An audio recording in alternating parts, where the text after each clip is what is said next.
Uvaženi gledalci, dobar dan, ovo je specijalno izdanje emisije Klub A, jer se bavimo upravo takvom temom, a imamo isto takvog sagovornika. Svima je poznato da je Crna Gora od daleke 1991. godine prva ekološka država na planeti Zemlji, a isto tako sve vrijeme mi koji živimo ovdje jako dobro znamo da je to ostalo samo mrtvo slovo na papiru. Ne samo da ćemo na svakom koraku pronaći opuške, na primjer, već neće biti neko pretjerano iznenađenje ako vidite komšiju da straće eksprata za frljač i punu kesu smeća ispred zgrade.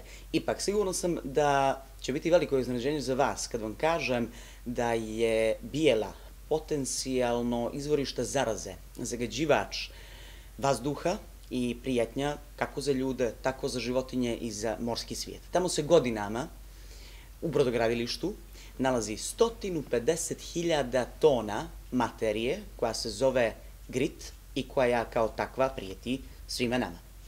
Toga će nas konačno spasiti, stranci naravno, po starom dobrom crnogorskom scenariju, i riječ je o Francuzima. Oni će u naredne 2 godine, nakon što su potpisali ugovor sa vladom Crne Gore, odvesti sav taj opasni materijal iz Crne Gore za Španiju, a gost jedan televizije tim povodom je predsjednik i generalni direktor kompanije Valgo, François Boucher. Uvaženi gospodine Boucher, dobar dan, dobrodošli u program jedan televizije, naravno u Crnu Goru. Prvo pitanje, pošto je ovo prilično stručna terminologija, da li biste za gledalce jedan televizije mogli da objasnite što znači grit i što bi se recimo desilo da sad ja ili vi bez neke zaštite dođemo u kontakt sa tom materijom? Prijetnja je po šta sve? Alors le grit, effectivement, c'est un produit qui arrive, qui est issu du travail de décapage des bateaux. Et en décapant les bateaux avec un sable, on va dire, un grit c'est un sable, eh bien, comme les bateaux ont des produits chimiques dans les peintures des bateaux, le sable se mélange avec ces produits chimiques en petite quantité, mais c'est des produits dangereux, effectivement, et ça peut causer des problèmes pour l'environnement, pas pour l'homme, mais pour l'environnement, et notamment pour les moules, pour les mollusques, pour la faune aquatique. Oui, effectivement, 150 000 tonnes de grit, c'est énorme. C'est une quantité inhabituelle, même si on compare à d'autres chantiers navals en Europe. Et c'est le fruit, je n'ai pas le nombre d'années exactes, mais d'au moins 30 ou 40 ans, je pense, de travail sans avoir évacué le grit. Tout ce grit était stocké parce que le site est très grand. Le site, il fait 12 hectares à peu près. Et donc, il y avait la place pour stocker le grit. Et sur d'autres opérations en Europe, quand il y a moins de place, on traite le grit avant, mais là, il y avait la possibilité de le laisser, donc ils l'ont laissé. Rukave ćete zasukati u junu mjesecu i prema ugovoru sve bi trebalo da bude čisto do 2020. godine. Sad me zanima, šta ćete da radite sa tim gritom? Odvozite ga za Španiju, ali čime? Avionom, brodom, vozom? Na koji način ćete transportovati grit do Španije? Alors, effectivement, 150 000 tonnes de grit, c'est beaucoup de quantité. Et donc le choix qui a été fait, le plus économique et le meilleur pour l'environnement, c'est important les deux, c'est par bateau. Donc on est sur un chantier naval, il y a des quais pour entretenir les bateaux, pour construire des bateaux, et on utilisera ces quais pour évacuer le grit. Et ensuite, il n'y a pas que des problèmes de grit, il y a d'autres problèmes de pollution qui vont être réglés aussi, qui sont moins graves, mais qui vont être réglés aussi. Donc c'est bien de parler du grit, mais il y a d'autres choses aussi sur le chantier de Bijela. S obzirom na to da grit završava u Španiji, je li to prijetnja i za tu zemlju ako se već mi ove materije oslobađamo? Navodno, grit nije baš u svakoj zemlji, ne smatra se opasnom materijom. Navodno, u Holandiji se, na primjer, koristi kao fantastičan građevinski materijal, pa se ugrađuje u autoputeve, u zgrade, jer možda i Crna Gora mogla da ga iskoristi, naravno pod uslovom da smo sposobni da je preradimo. Il y a un seul type de grit, mais ce grit, selon les bateaux je dirais, qui ont été utilisés, pardon, où le grit a été utilisé pour certains types de bateaux, il y avait certains types de produits polluants par bateau. Donc il y a du grit qui est classé dangereux, matériau dangereux, il y a du grit qui est classé non dangereux. Le non dangereux, c'est parce qu'il n'y a pas de produits chimiques à l'intérieur ou un tout petit peu des fractions très faibles qui ne sont pas dangereuses. Dangereux, bien sûr, c'est que les produits sont plus dangereux et qu'il y en a en plus grande quantité. Donc je veux dire par là que tout ce qui part en Espagne, c'est le grit dangereux. Et en Espagne, il va dans un centre technique de traitement spécifique, très très loin de la mer et de l'eau, justement pour éviter le contact à vélo. Parce que le problème du grit, c'est le contact à vélo. Ensuite, ça va dans les rivières ou dans la mer et ça peut tuer donc des moules et des mollusques.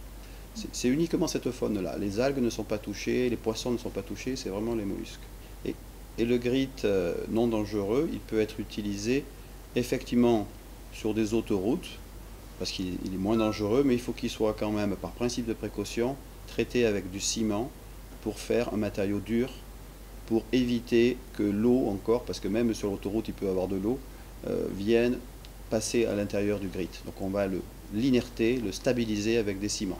Et nous étudions avec Porto Montenegro, le groupe Porto Montenegro, le futur opérateur du site, la possibilité d'utiliser le grit pour faire du béton, le grit non dangereux, parce que ça pourrait être intéressant, on pourrait tout faire sur place et il n'y aurait pas de camions sur la route.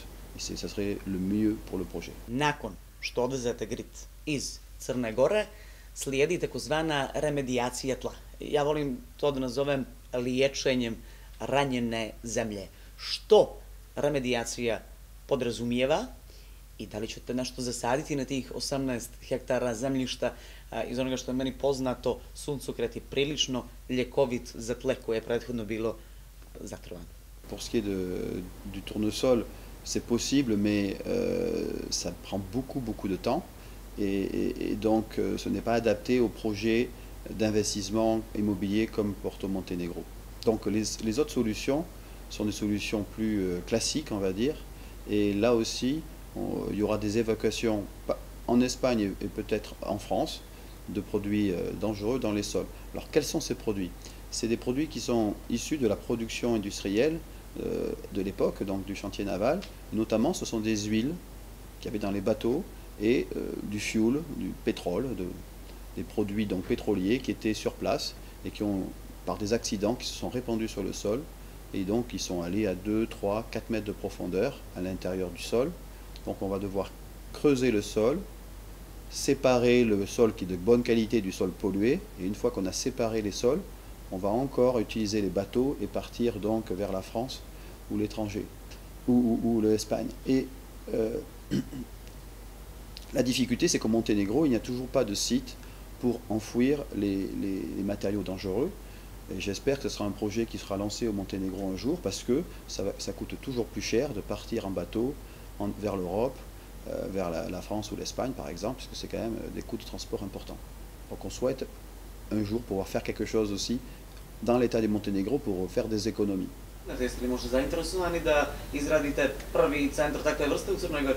Nous avons vraiment ce projet, effectivement, parce que si on veut rester sur le long terme et développer les activités, il faudra un jour régler ce problème.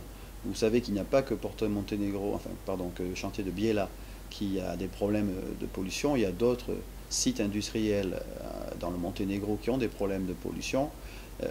Chez Valgo, on peut parfois traiter les problèmes de pollution sur place, c'est possible techniquement, mais parfois c'est aussi pas possible et donc il faut trouver un centre, un site protégé bien sûr, où on stocke les matériaux pollués, ou parfois on peut aussi les stocker et les traiter sur ce site pour ne pas gêner les travaux sur le site où ils étaient entreposés.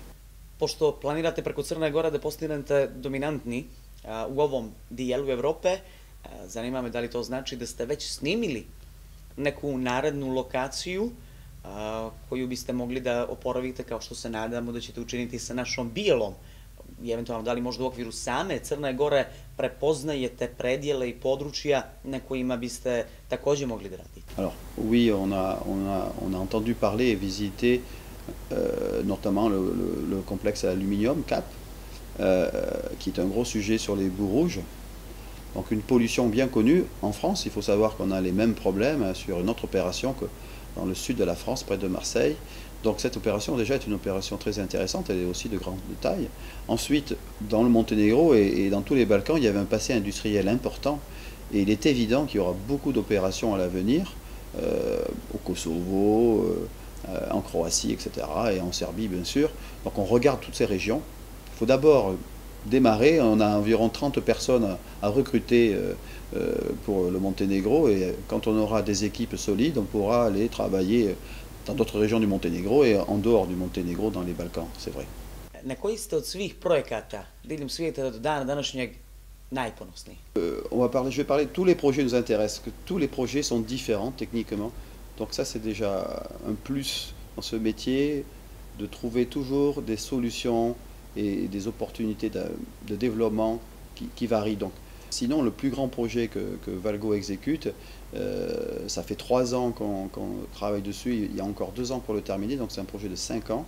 Ça c'est énorme, c'est une raffinerie en France qui a fermé, donc un site où on fabriquait de l'essence, et que nous avons même acquis, que Valgo a acheté, parce que parfois Valgo finance, achète les opérations, et fait les travaux et revend les terrains à des promoteurs. C'est aussi une activité qu'on fait. Là, dans l'opération de Biella, on n'est qu'une entreprise de travaux qui fait son travail, mais on aurait très bien pu investir et revendre le terrain propre à Porto Montenegro, qui aurait construit dessus la marina de Porto Montenegro. Valgo ima 10 agencija u Francuskoj. Prisutni ste također u Argentini, u Brazilu i u Italiji. Prihod 2017. godine iznosio je 60 miliona eura, do 2020. planirate da on ide i na 100. S obzirom na dobru zaradu u Crnoj Gori, izvjesno je da ćete ostvariti taj vaš plan. Oui, effectivement, la société connaît une grosse croissance en ce moment grâce à l'international. En France, nous sommes le premier acteur français. À l'international, nous démarrons le Brésil, l'Italie, effectivement, et Monténégro. Et la croissance des pays, de ces pays émergents fait que certainement que dès l'année prochaine, nous ferons 100 millions, c'est vrai. Et l'opération de Biella va nous aider, bien sûr. C'est une grosse opération. 20 millions, c'est très rare. Au total, c'est à peu près 22 millions exactement, Biella.